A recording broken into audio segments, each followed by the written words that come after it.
rejoice and be glad in it. Yeah. This is the day that the Lord has made. I will rejoice and be glad in it. I always choose like very All right. Good morning, West Valley. Good morning. And those of you out there in internet land, we welcome you as well. Always happy to have you tuning in. And we are doing really good. I was looking at this morning and I thought, gosh, that's a great big martini glass. Are we serving martinis? And I have my mala on and I feel like the mystic rapper. It's so big, look. Fish told me to do the dab, so I'm doing the dab. Tell them who you are. Oh yeah, that's probably a good idea. Hi, my name is Tracy, and I am a ministerial student, soon to be graduating in June. If I don't die from Paradigms and Consciousness first. But anyway, so we are so happy to have you here today, and this is my second time doing the announcements, so I like it, and I like to talk, and Clyde did have to kick me off the stage last time, but we just would like for you to open with our vision statement, and we will read that together. How about that? Yes.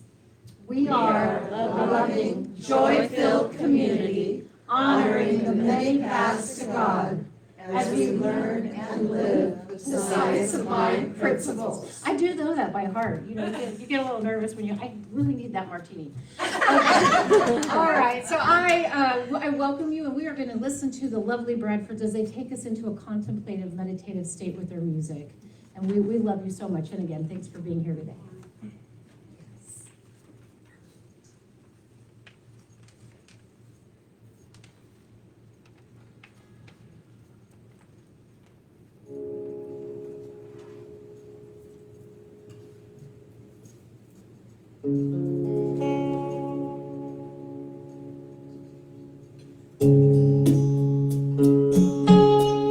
So just take a deep breath. Get into that peaceful, quiet place.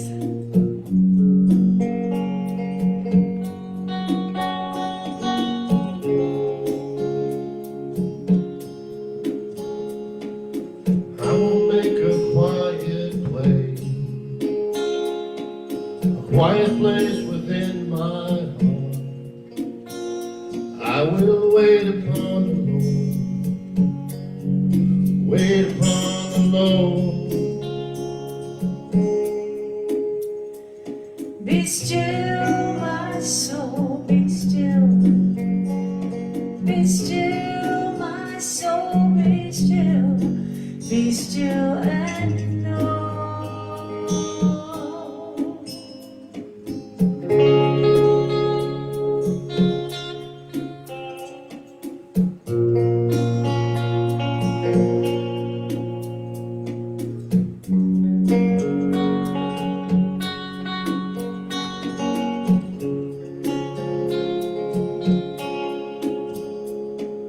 I will make a quiet place within my mind. I will wait upon the Lord. Wait upon the Lord.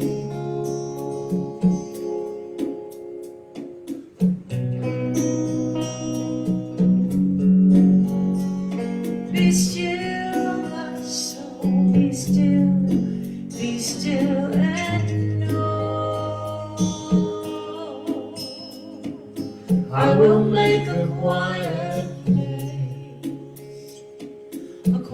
place within my mind. And I will wait upon the Lord. Wait upon the Lord. I will make a quiet place.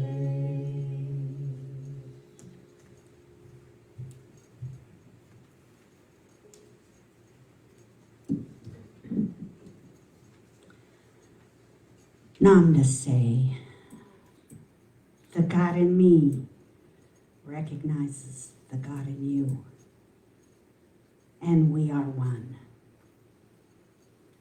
And as we come together this morning in this beautiful, quiet place, I know that there is a divine presence that is right here, right now, within each one of us. And it is life. Life with a capital L. It is all that it is. It is all that does. It is all that lives and breathes in each one of us every moment. So I give thanks for that. I give thanks for the breath of life in this community, in this joyous place. And as we gather here this morning, I give big thanks for each person that is here, for each volunteer that helps make this place move and tick and give love and life to each of us. And I offer a special blessing for Reverend Karen as she shares her joy, her love, and her message. I know that the special message for each one of us is there waiting for us to receive. So thank you, God, for all that is. Thank you for the Bradfords, their beautiful music, for sharing their gift of love. And together we say, and so it is.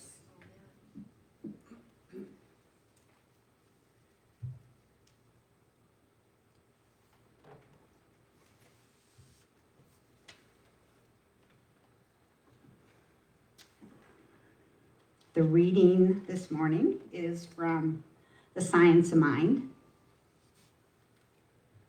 If I can get this open, okay. It's from chapter 2, The Way It Works. That's it with a capital I. The thing, God, works for us by working through us and is us always. It cannot work for us in any other way. It spreads itself over the whole universe and shouts at us from every angle. But it can become power to us only when we recognize it as power. We cannot recognize that it is while we are believing that it is not. Hence it is written, they entered not in they entered not in because of unbelief. That's Hebrews 4:6. We may enter in because of our belief, but we cannot enter while there is unbelief.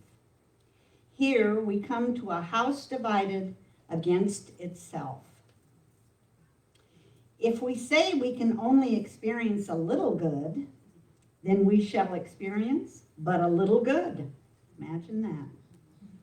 But if we say, with Emerson, there is no great and no small to the soul that maketh all, then we may experience a greater good because we have conceived it. Therefore, our belief sets the limit to our demonstration of a principle which, of itself, is without limit.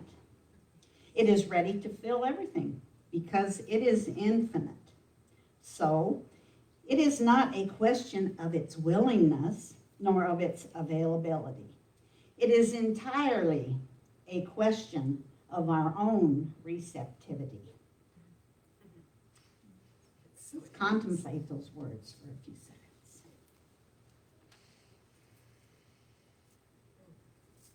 And so it is.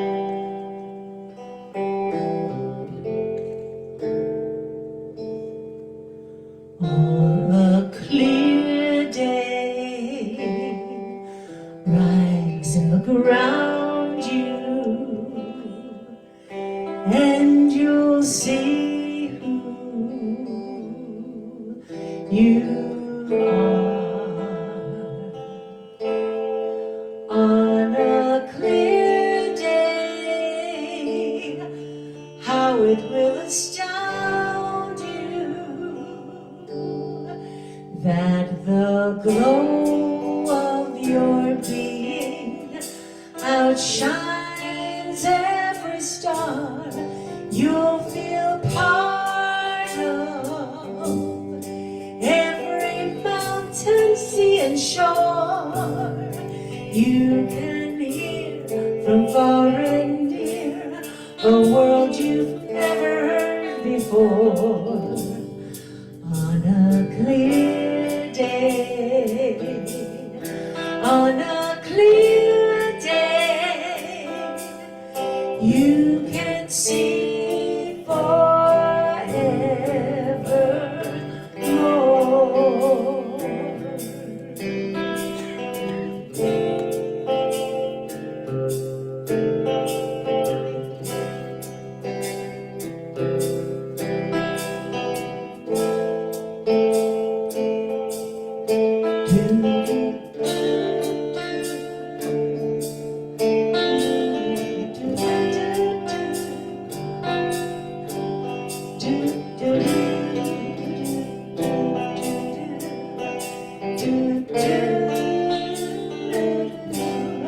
You'll feel part of every mountain, sea, and shore.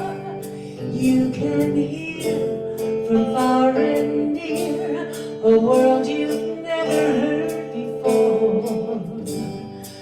On a clear day, on that clear day, you can see forever and ever more.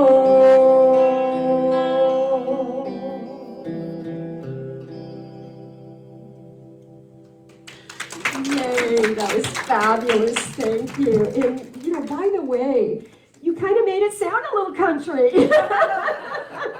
I don't think Streisand sang it that way, but thank you so much. That was beautiful. Rod had to learn that song, and I'm sitting singing. He goes, "You know that song?" And it's like, doesn't everybody know that song? Perfect choice. Thank you very much, Kathy Bradford. Good morning, everyone.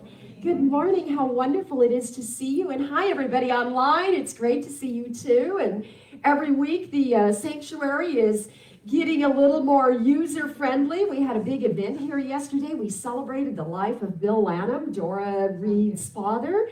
And my goodness, it changed the energy in the building just to see people in community and wanting to be here, and for such a joyous occasion. Life celebrations can be every bit as good as weddings. I'm convinced of that.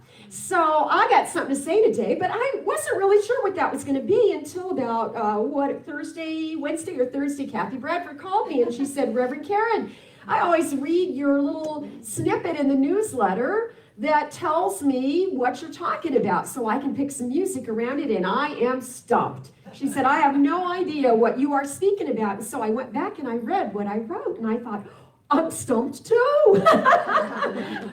And so the title of the message is A Most Profound Concept. And I always take the title of the talk message over some kind of a quotation that tickles me in some way. And then I like to be really creative. I like to write my own talk titles because sometimes when I tweak it in a fun way, it inspires me when it's time to sit down and write the material. So what I realized, Kathy Bradford, after you reached out to me, and I had already been doing research, so it was kind of interesting, I still hadn't figured out what it was. What I realized was I am not here this morning to tell you a profound concept that came from the founder of the teaching. I will tell you where the quote came from and in the context that he used it. But what I think is really important this morning is that this is an opportunity for each of us to look at all the important spiritual truths that have called us forward. The stuff inside of us that tickles us or interests us in such a way that it inspires us to go on. What are the truths that you know matter to you? And so my homework assignment for all of you and for all of you at home is that you take today And if you can't figure it out in a day, spend the week dabbling in that thought. Just linger in it a little bit. Like, what is a profound concept from my point of view? Because I have some profound concepts I can share with you, but they might not be yours. You will be fed way better if you know what your profound concepts are. I'd like to simplify it by saying, what was it that first turned me on when I walked through the doors of the first religious science church I attended? I can tell you what scared me a little bit, but I won't. But it was I came from fundamental religion, so the ideas of New Thought were way too general for me. You know, I liked that black and white living. I liked being told from the pulpit what I should do and what I shouldn't do because my life was easy. I didn't have to think much. I got out of line, somebody told me about it, right? So we don't do that, you know, and I really want to invite you to be thinking about what are those profound concepts that feed my soul. So I'm going to share a couple of ideas with you and a story or two, and then I look forward to hearing your results. And by the way, this it's not a martini glass. I hadn't thought of it that way. And we could have put it in a champagne flute. That would have interested me more. But it's actually something I'm going to use that requires money. So if you have some coins with you, I don't need many, but just do a little digging while I'm doing the intro to the talk and get ready so you can help us with our experiment up here. We need some coins. Who knew that I was going to ask for coins when they saw this? Anybody? Awesome. Awesome. I gotcha. That's good. My $10 will be well spent. So here's what Dr. Ernest Holmes in the book, This Thing Called You, this is what he said about the talk title, where I got the talk title from, and this is what interested me. He said, and it came right out of the reading, and it was right in the music, it's all over everywhere.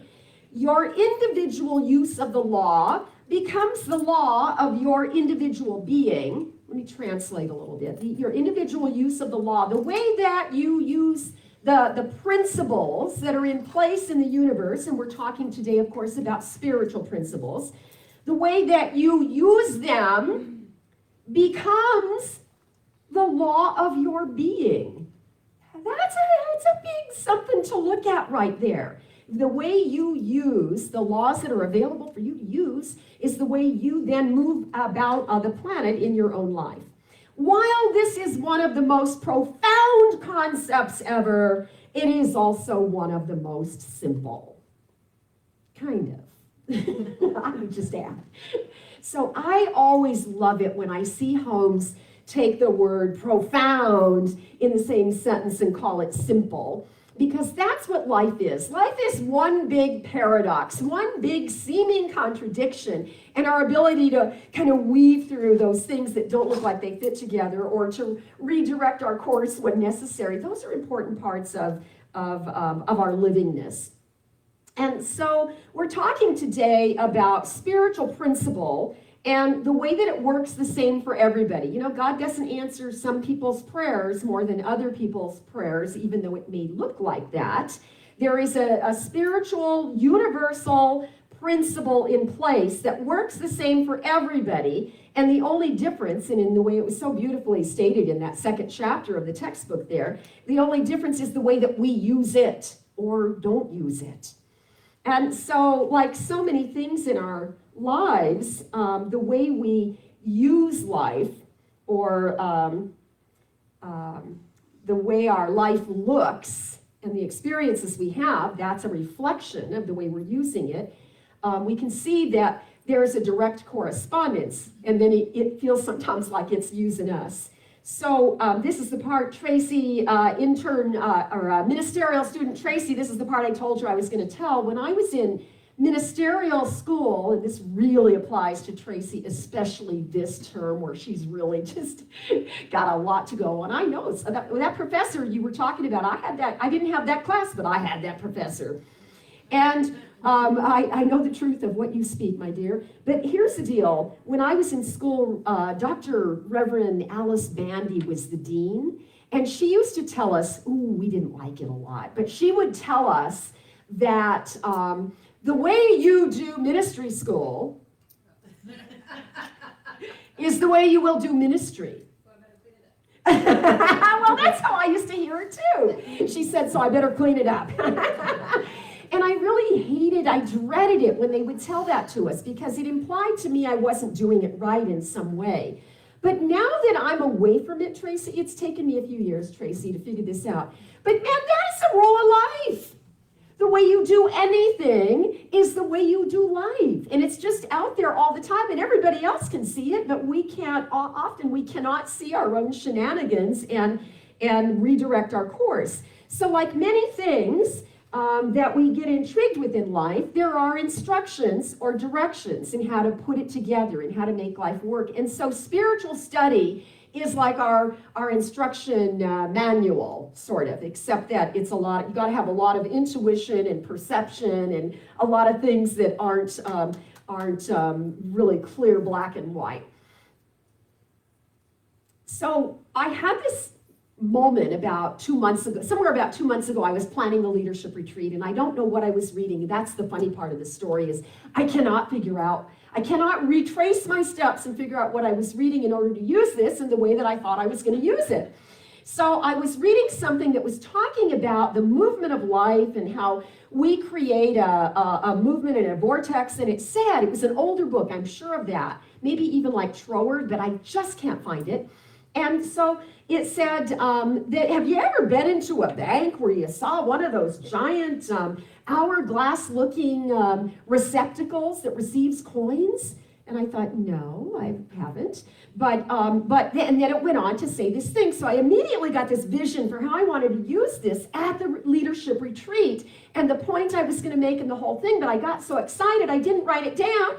And I went into my computer and I Googled it. I did a word search on hourglass bank with spinning coins. I had no idea what to Google, you know. And doggone it, if there are a whole bunch of options as to how to buy this. So I bought the $10 one. I paid less than $10 for it, and I ordered it, and it wasn't until 2 or 3 days later that I realized, now, what were you going to use that for? And I backpedaled, and to this day, I have no idea, but it's here today, so my $10 is well spent, I'm certain. Plus, I'm about to make a little money. Who has some coins? We got some. Okay, come on up here, Miss Colleen. Come on up here. Now, what you do is you set your coin. Here, you give me one coin. Do you have another coin? Okay. Okay, hold on. You have to do it too. So I'm going to put, works really good with quarters. It would probably work better with half dollars. And if you let it roll down there, it spins. And it looks like it's defying gravity. And then, per-clunk. Okay, good, that's good. You should put another one in. By the way, this is not for the church. I'm taking this home. I may tithe off it if you do well enough. All right. Throw one in there, Miss Colleen. Give Miss Fish a chance. Go ahead, do it back to back. Maybe we can see a bunch of them go down. And now I got to figure out if this is Stan or Ken. I'm guessing this is Stan. Yay! Thank you. I feel richer already. What you got? Yay! Let it just roll right on down there. Yay, that's great. By the way, don't trip off the porch. But what is your wife's name again? I forgot. Billy. Why do I forget that? Hi, Billy. Good to see you. Hi. Thank you, everybody. That was great. And for those of you who want to play with it a little bit later, I gladly welcome your contributions.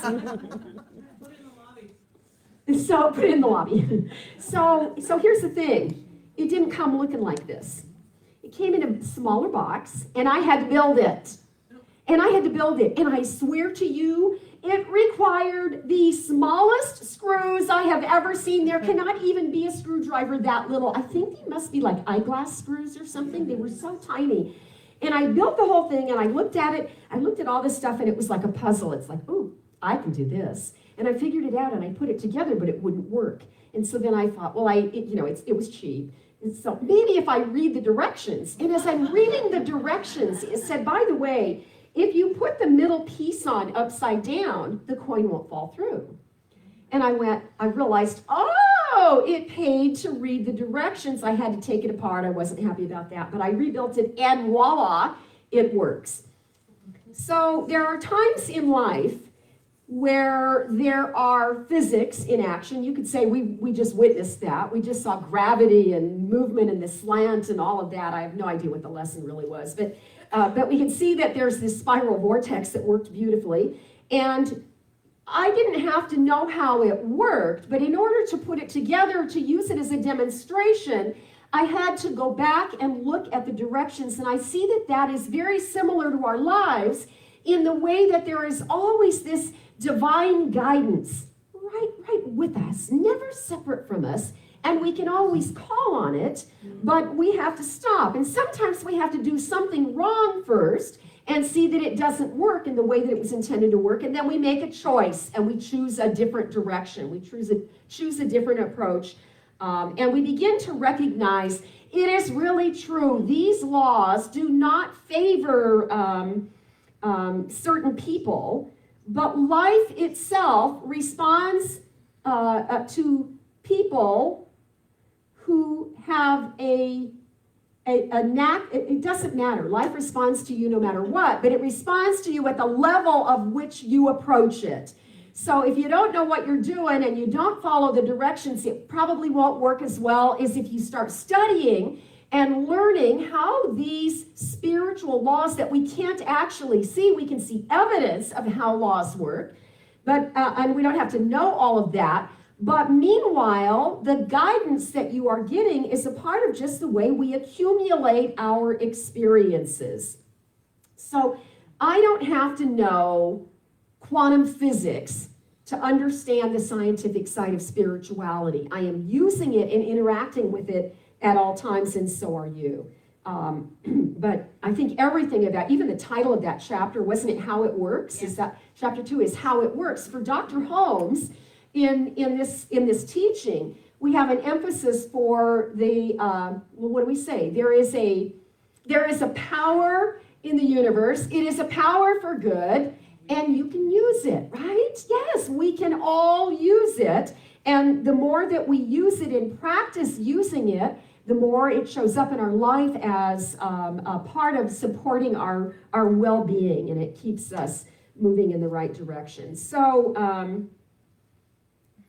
I thought there was an interesting side point here I wanted to make, is that each experience that we move through in our life, the conditions we encounter, the situations, the people in our lives, everything we move through is an opportunity for us we are always choosing, right? We're choosing our attitude, we're choosing what direction we're going to go with any given information. And we're supporting, the brain will support whatever you believe. I love the brain science tells us you have the belief first. Then everything about you in the world will go out trying to prove your beliefs, and that's what your brain is intended to do. So it's really useful to have a spiritual grounding to stand on so that we take time to question, and we take time to wonder, and we take time to be playful. But we are not here, even though it looked like that when that movie, The Secret, came out, it looked like we were about trying to control the conditions in our lives, and I would say that it's more than that. It's not about controlling the condition as much as it is, it's before that. It's what do you call it? It's the using the right tools ahead of time. You guys are not going to help me out today, are you? It's using the right tools before you have that urge that you have to change a condition, because now what you're doing is you're fixing a problem. And life is not here to be fixed. Life is here to be served, because it's so holy and there's perfection at the core of all of it. So we kind of complicate things in our resistance, and maybe even some of us are a little rebellious about it. But once you find that there is an order to life, that there is a logical sequence of the way things work when they all come together, when we see that, then we start to realize that we don't have to spend so much time in discord or in the ways that life doesn't work so good. Read a great book this spring. Book by James Nestor. I've mentioned it before from the platform. He wrote a book called Breath. And the entire book is nothing but research, and it starts from the way they've examined the skulls that they found from prehistoric mankind, humankind, and how the shape has changed and how that has altered our breathing. And that we don't, then you add all the other modern day reasons we don't breathe right, including Spanx and stuff. I don't wear them, but oh, you know that. But you know, all the reasons we don't breathe right, even tension and stress in our life. And as I'm reading this book, and this book is like, oh, it's so exciting because it's just full. It's the kind of thing I really like. All of these studies and these statistics, and the guy hasn't done anything except volunteer to be part of other experiments. And then he wrote a book about all these details that are put together. And through breath work alone, just teaching people to breathe again, in a nice deep abdominal breath and training ourselves to be able to breathe through our nose again, they have healed things like they have actually cured disorders that include asthma, emphysema, gout, heart disease, arthritis, and of course anxiety and depression. And there's they have straightened spines that have been curved from scoliosis, only from breath work. That's all. And then the statistics show us that, do you know, 1/4 of the population right now suffers from sleep apnea? 1/4 of the population in America. Half of us will have been treated for anxiety or depression in our lifetimes. 18%, this one boggles my brain, 18% of Americans suffer from panic attacks. That's almost 2 in every 10 people. So you look around in this room.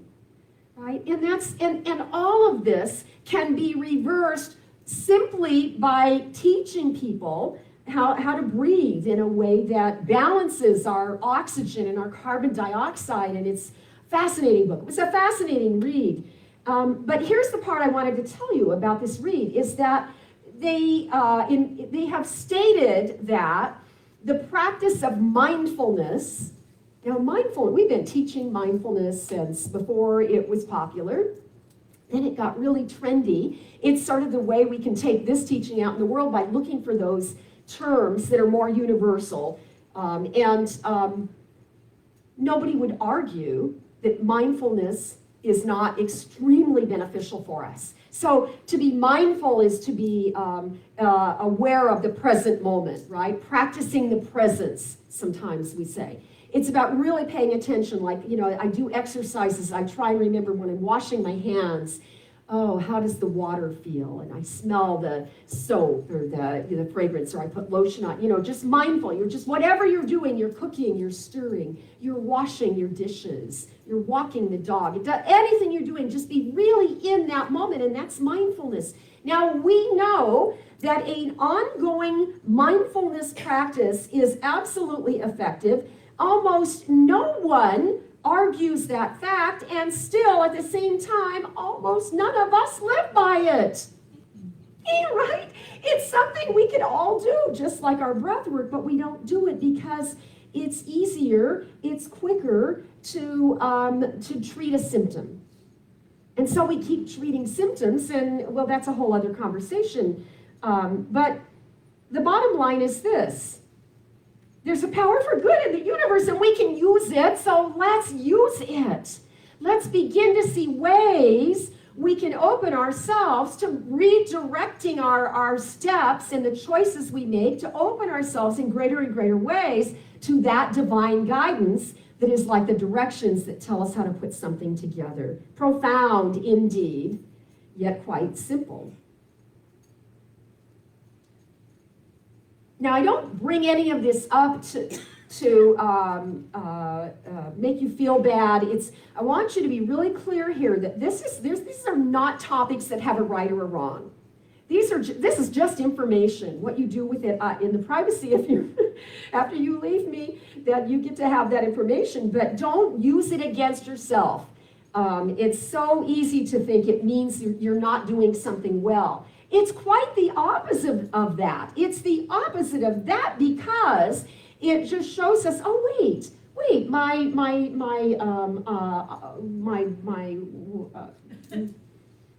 I get paid for public speaking, can you tell? My vast array of possibilities of choices are much greater than in those moments where I'm just making spontaneous decisions here and there, right? So I bring it up not to try and change your mind or correct you. I certainly don't need to do that because you are human. We live in finite bodies, and so we are never going to be practicing the presence all the time. I would just guess that Tracy, in her finishing ministry school, almost never gets to practice the presence because she has another paper due. And then she's got to feed the dog, and she's got to eat with her husband, and you know what I mean? Life is big. So we do those things because it is a privilege to be in a human body. It is a privilege to be on this planet.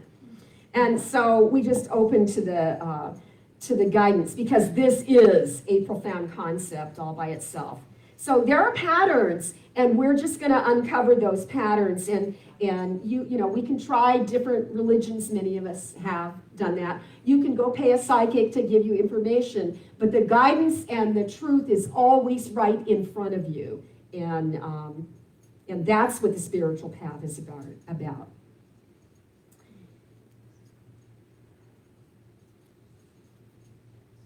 The universal laws are absolutely forever in place. There's information in everything you've been through in life. You have more knowledge, you have more experience, you have more information. And it's important to remember that all of us grow and change, and just as our body changes as we age, so does our consciousness shift and change. You know, there's a different shape to it. And the beautiful thing about consciousness is that it is forever and ever expanding. I love that idea, that upward spiral, that it's forever and ever expanding in such a way that we can anticipate the cumulative effect of these simple practices, of applying some of these things in our own lives.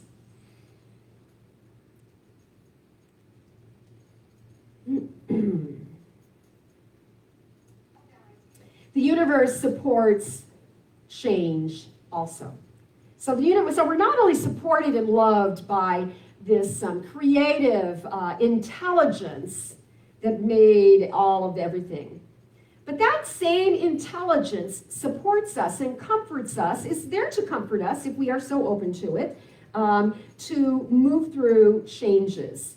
You know, these are natural processes if you think about this thing called life. I mean, just think about it. I'd love to say, if God could make a worm fly, you know, if God can make a worm fly, if a worm can spin up a cocoon and then have a meltdown, a total meltdown, and come out with wings, then what potential is there for us? So that's the beauty of this whole spiritual thing.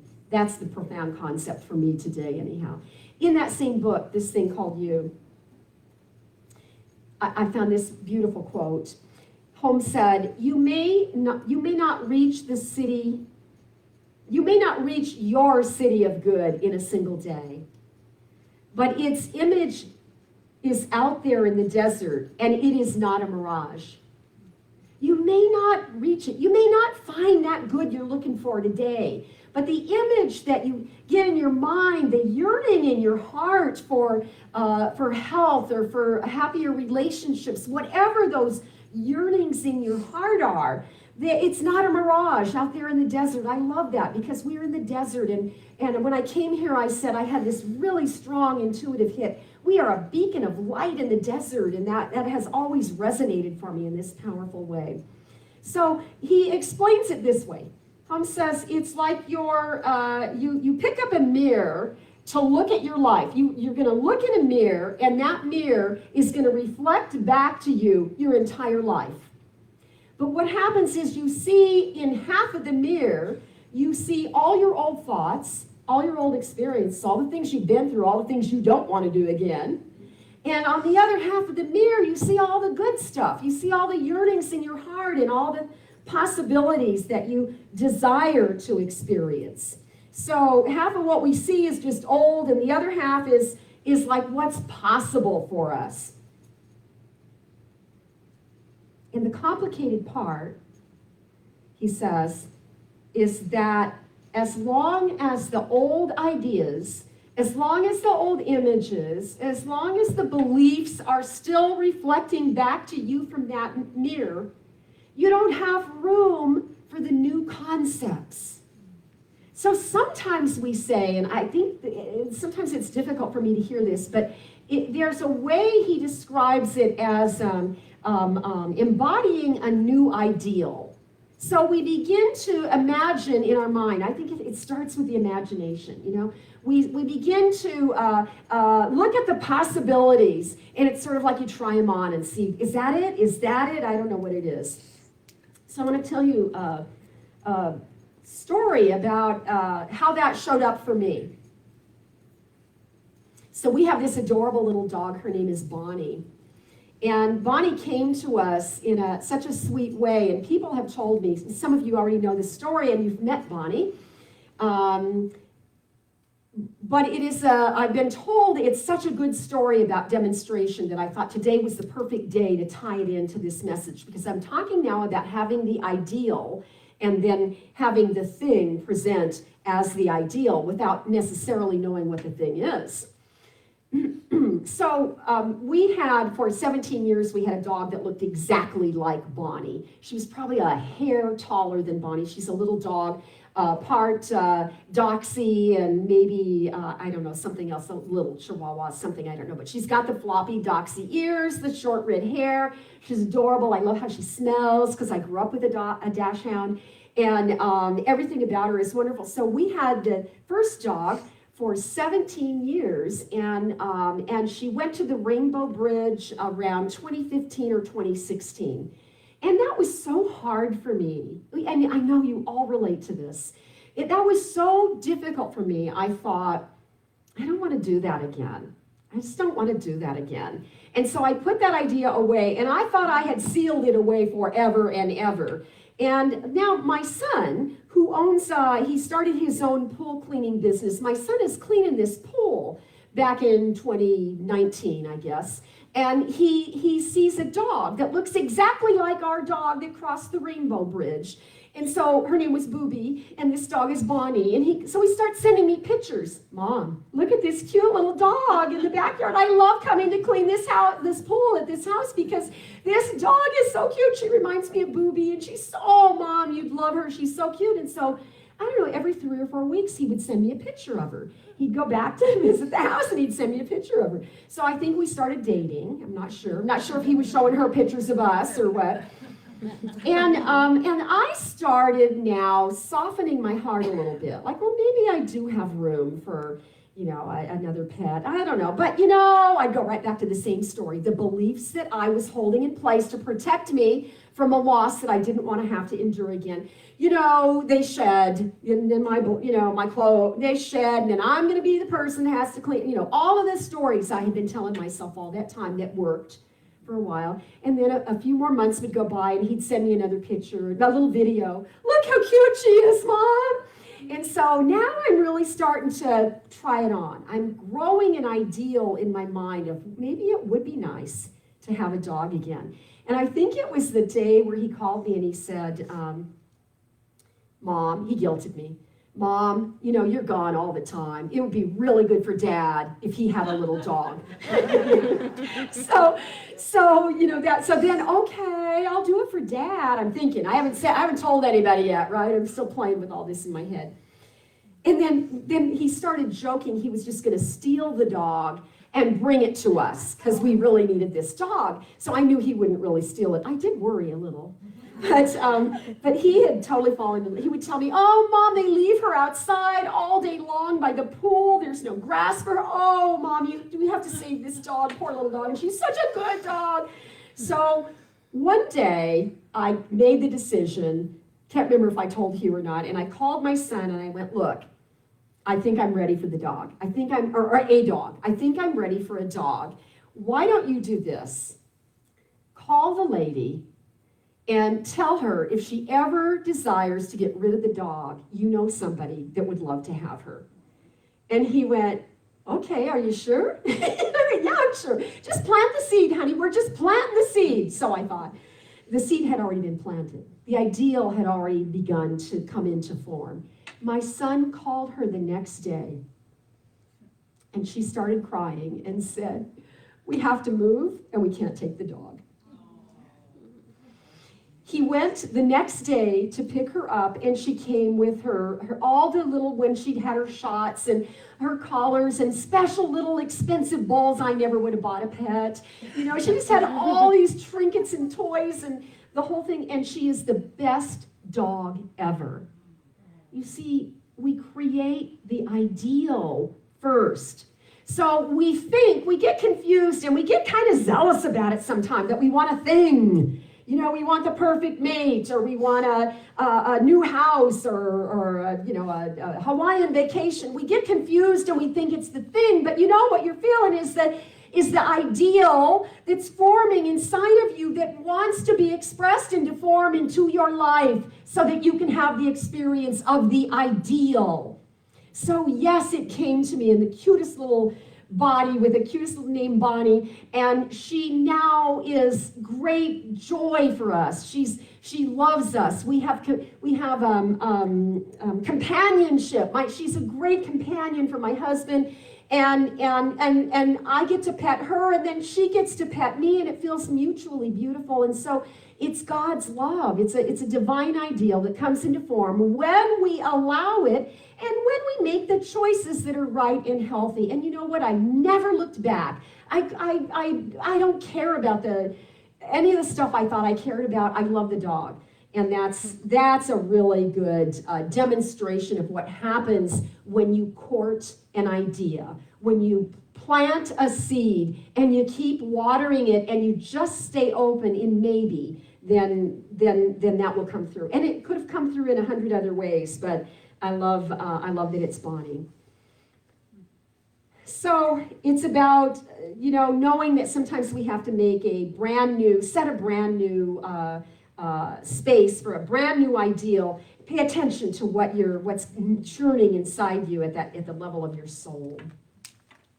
I think at the core of our teaching, that's what we teach.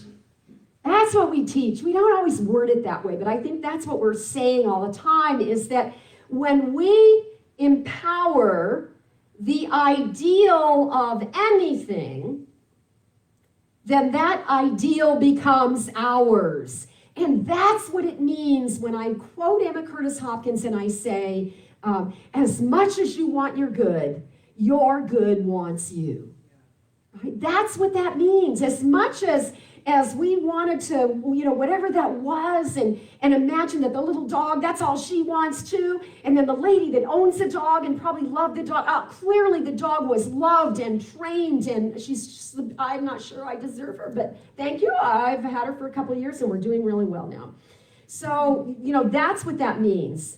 It's a mental atmosphere. Think about it like a mental atmosphere, and we just keep fueling and feeding that. Allow yourself to linger there. That's where the good stuff happens. So I'm going to close this morning with a quote from Benjamin Disraeli, not to be confused with the Cream from the 1960s rock group that wrote an album, Disraeli Gears. Do you know that? He doesn't even know Disraeli Gears or the Cream. Do you know the Cream? Yeah. Oh, you've got to know the Cream, best drummer in the world, right? Okay, moving on. Oh, thank you. Really, is that what he started? Best guitar player. Best guitar player. By the way, good guitar. You like that? Yeah, I like that guitar. That's really good, and it sounds different too. I use my positive thought, planted the seed. I've been working this for a month, so. He planted a seed, used his positive thought, he held the ideal. Exactly. Is it a new guitar? It is a Perfect down to a perfect song. All right, so Benjamin Disraeli, who was actually the Prime Minister of England in the 1880s, said this, and these are great closing words. Nurture your mind with great thoughts. Nurture your mind with great thoughts. And I would add to that, because when you do that, you will open yourself to great opportunities. And that's what I wanted to say today. Yeah, so, any more money? Anybody last chance? Well, you can do it after service. We're going to pray now.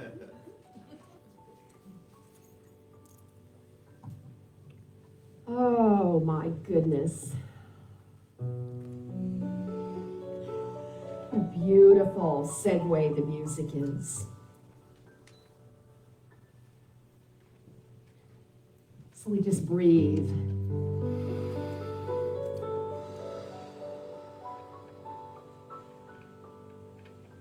And as I hear the movement of the piano keys,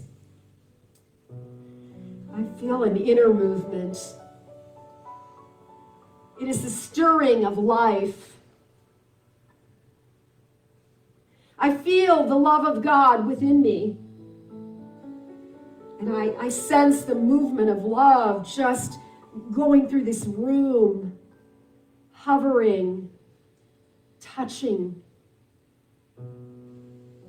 Love, that's the presence of God. It is the activity of life, and even now in this very moment, it is the impulse of life, all of life born of love. For God is love, and love is the greatest power in this universe. I feel this movement and this activity of life, and I recognize yet again that indeed we are exactly at the right place at the right time. This is the spiritual community that we have been called to sit with this day, or to listen to this day from the comfort of our own homes. And in some way, we are all still united and connected, even to those listeners whom we have never met before. For we are unified in thought. We have opened ourselves to an atmosphere of thought that is fertile to plant seeds for creating the results of that divine ideal. And so this is the time, this is the day, and this is the week in which we open ourselves to profound concepts. And so we just pause and we allow ourselves to realize that in the way that life works, as we study the mechanics of life and of nature, that there is something powerful and perfect, something complete and whole that represents the unification of all of life. And it is happening right now. It is happening in this room and beyond the walls of this room. It is the way in which we have sat still for longer than a year, and now we are ready to be invigorated again, busy and full of life, and yet calm and peaceful and attentive to that presence of God that is always right where we are. And so I feel that love of God. I recognize the peace of God at the very core of my being. And I know again that it is a peace that passes our human understanding. So no matter what conflicts are happening in the world around us, no matter what upsets we may experience in our relationships, that there too is the full and complete presence of love.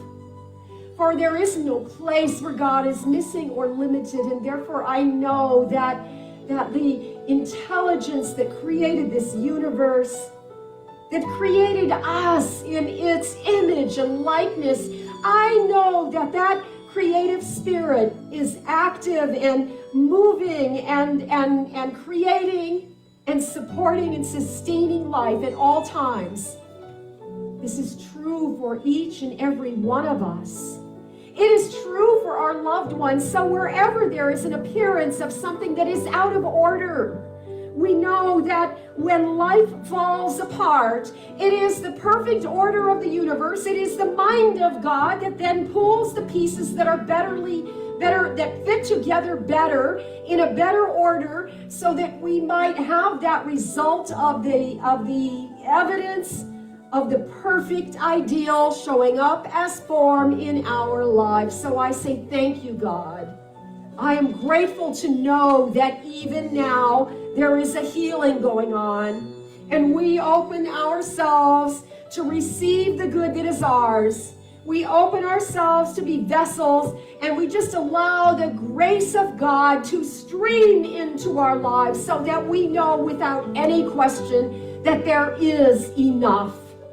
There is enough in terms of our finances. There is enough time. There is enough love. There are enough people that care, and we are here to make a difference in the world. And I pronounce boldly, understanding completely how the law works, that it is already done in the mind of God, and therefore I open my heart and my hands and say, use me, Lord, use me. I know that this spiritual community is here to be used, and that we are here to use the law on our own behalf. And so we shine and we grow and we allow ourselves to continue getting better and better with our message that is stronger than ever, healing the world, and knowing at the same time with a deep reverence that there is nothing to be healed but only wholeness to be revealed. I say thank you, God. Thank you, Infinite Spirit. How grateful I am to stand with this confidence and to know when it is time to release. And so together we release and let go and say, and so it is. Amen. Amen.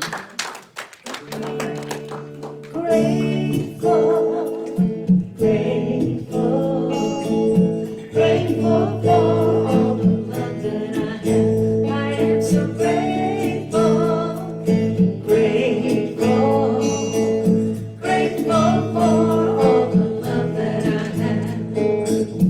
Everywhere I look and every face I see is love reflected, shining back to me.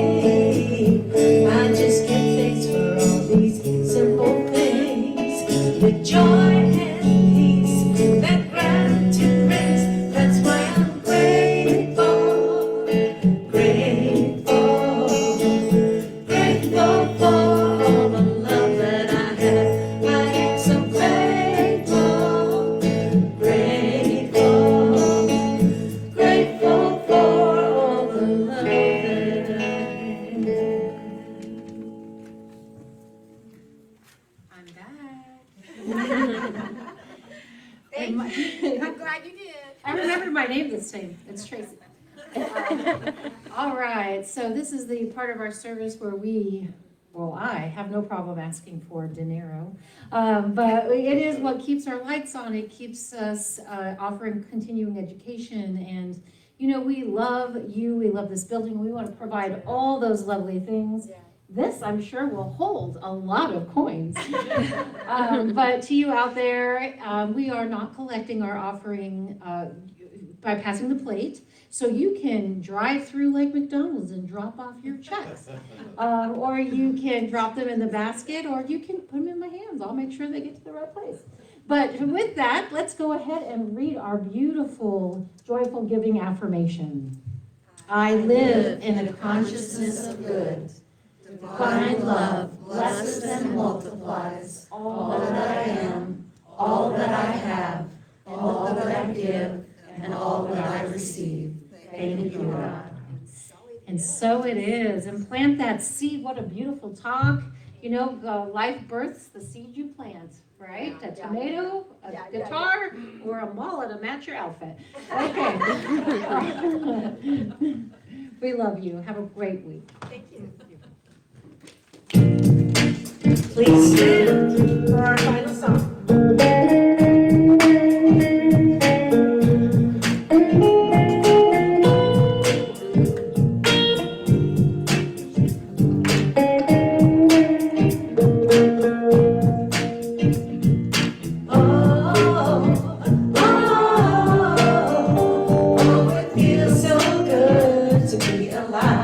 Sing that with me.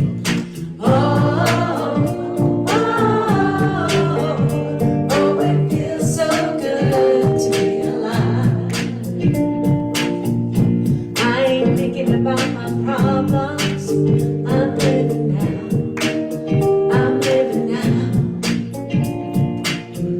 And I ain't gonna worry about the future.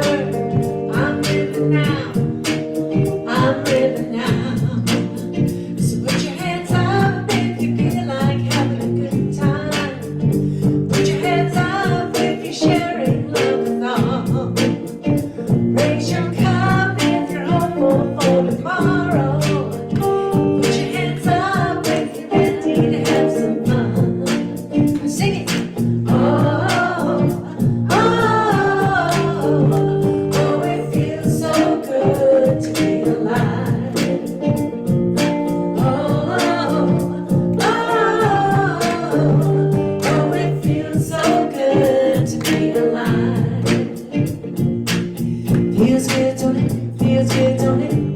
got one life, live in the moment. Feels good, don't it? Feels good, don't it? Only got one life, live in the moment. Feels good, don't it? Feels good, don't it?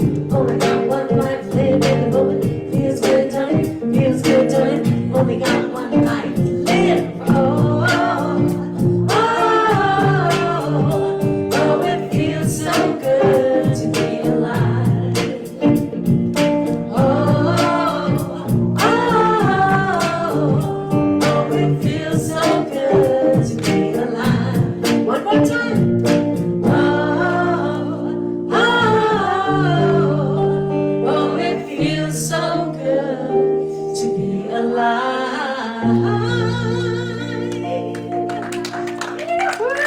What a great day. And how about that weather?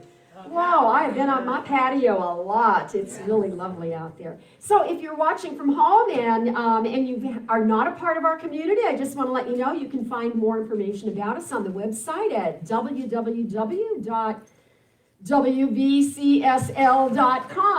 WVCSL West Valley Center for Spiritual Living. So check us out. We also have archived messages so you can check back and see some things you've missed. Also going to be teaching roots. I'm going to break it down into 4-week segments.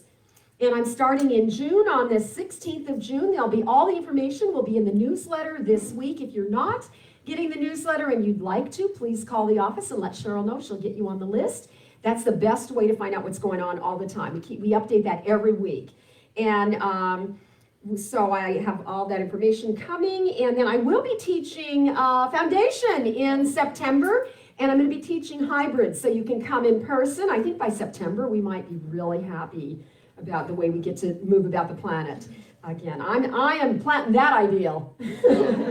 And that's all I need to say right now. So thank you for being here. And let's close with a good affirmation. Repeat after me. Right where I am, God is. Right where I am, God is. I feel it. I feel it. I know it. I know it. And I accept it. I accept it. And so it is. So it is. Amen, amen. Thanks for being here, everybody. Remember, pray often, love much. See you soon.